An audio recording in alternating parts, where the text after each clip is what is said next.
The Galactic Council chamber fell into an unprecedented hush as Ambassador Vector of the Zentari Communion shuffled into the Grand Assembly. His crystalline exoskeleton, once radiant with bioluminescent pride, now flickered with erratic, dim pulses. The assembled representatives from 47 star systems leaned forward in their various forms of seating, appendages, and suspension fields. Vector had been silent for 3 cycles since his return from Earth. High Chancellor Mordax, a being of pure energy contained within a diplomatic shell, spoke first. Ambassador Vector, you have kept the Council waiting. Your report on humanity's application for galactic membership was due immediately upon your return. What did you discover on Earth? Vector's mandibles clicked softly, but no words emerged. His compound eyes, capable of perceiving 17 dimensions of reality, stared into a distance that seemed to extend beyond the physical chamber. He's broken, hissed Representative Slith of the Serpentine Collective. The humans must have done something to him. I warned the Council that sending anyone to that backwater planet was dangerous. Silence, Mordax commanded. Ambassador, we demand your report. The humans claim they deserve a seat among us. They say they've achieved faster-than-light travel, quantum computing, and neural link technology, standard accomplishments. What could possibly have rendered you speechless? Vector's optical array finally focused on the Council. When he spoke, his voice carried a tremor that 3,000 years of diplomatic service had never produced. I met 2 of them, a girl named Anna and a boy named Kenneth. They were ordinary humans, students at what they call a university. And, Mordax pressed, what of their leaders? Their military capabilities? Their technological infrastructure? I didn't need to meet their leaders, Vector whispered. I understood everything from those 2.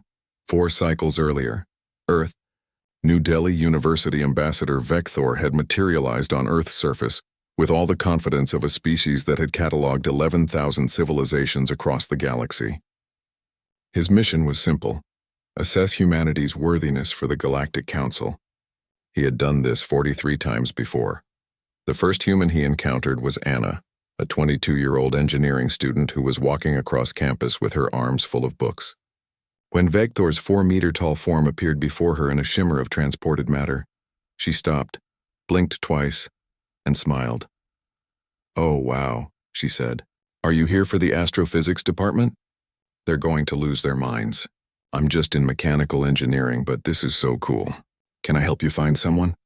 Vector's translator implant struggled with her casual tone.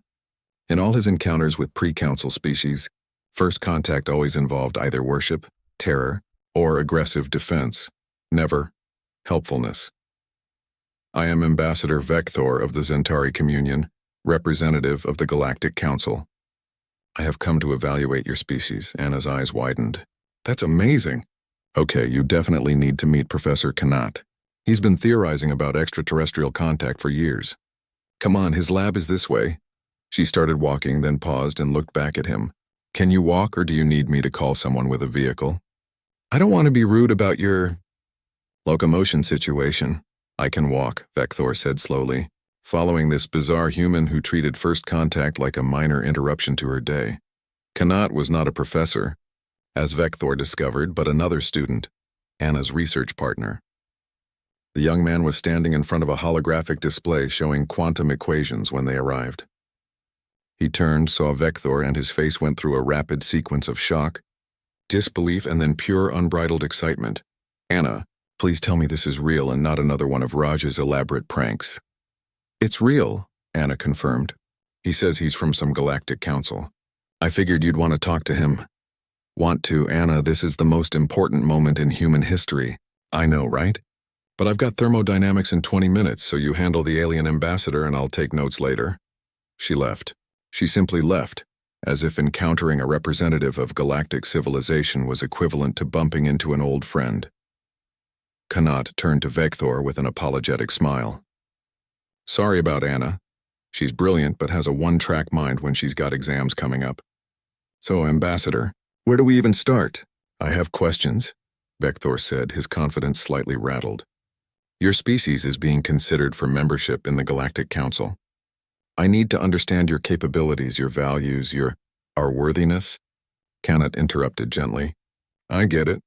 You're trying to figure out if we're going to be the galaxy's problem children or contributing members of cosmic society. The casual accuracy of his assessment was disturbing. Yes, precisely. Okay, ask away. But can I ask you something first? Vector's protocols had no provision for this. The evaluated species didn't ask questions during assessment.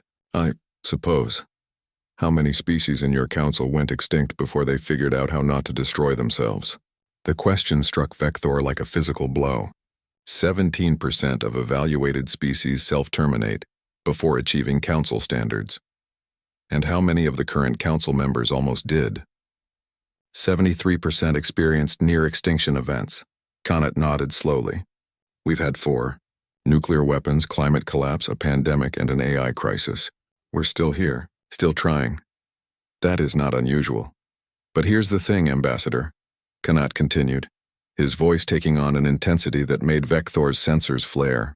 We didn't survive because we're special. We survived because of people like Anna. People who keep showing up to thermodynamics class even when the world is falling apart. People who help lost alien ambassadors find the right building because it's the decent thing to do. I don't understand the significance. You want to know what makes humanity worthy?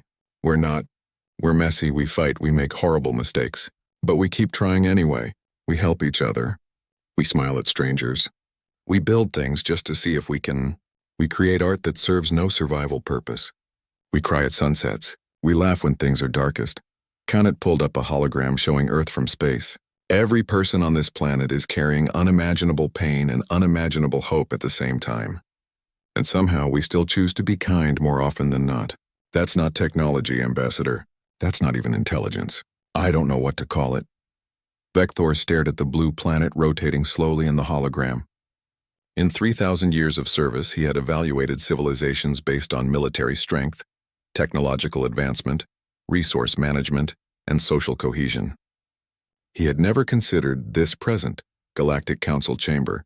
The council waited as Vector gathered himself. So? Mordax prompted. Do they meet our standards? Our standards, Vector said quietly, are insufficient to evaluate humanity.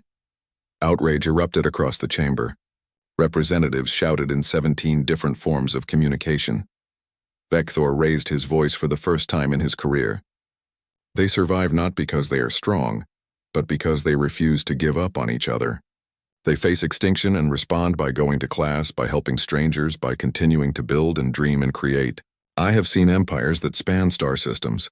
I have witnessed technological marvels beyond description, but I have never seen a species that falls down so often and keeps standing up. He paused, his bioluminescence finally stabilizing into a steady, brilliant glow. They call it humanity. They don't even realize how exceptional it is. That girl, Anna, treated first contact with an alien species as a minor detour before her examination. That boy, Connaught, asked me questions no evaluated species has ever asked. They made me realize that we have been measuring the wrong things for millennia. Your recommendation? Mordax asked quietly. Accept them immediately, not because they meet our standards, but because they will redefine them. And prepare yourselves, honored council. When humanity joins us, everything changes. The chamber fell silent once more, but this time it was not confusion that filled the space. It was anticipation.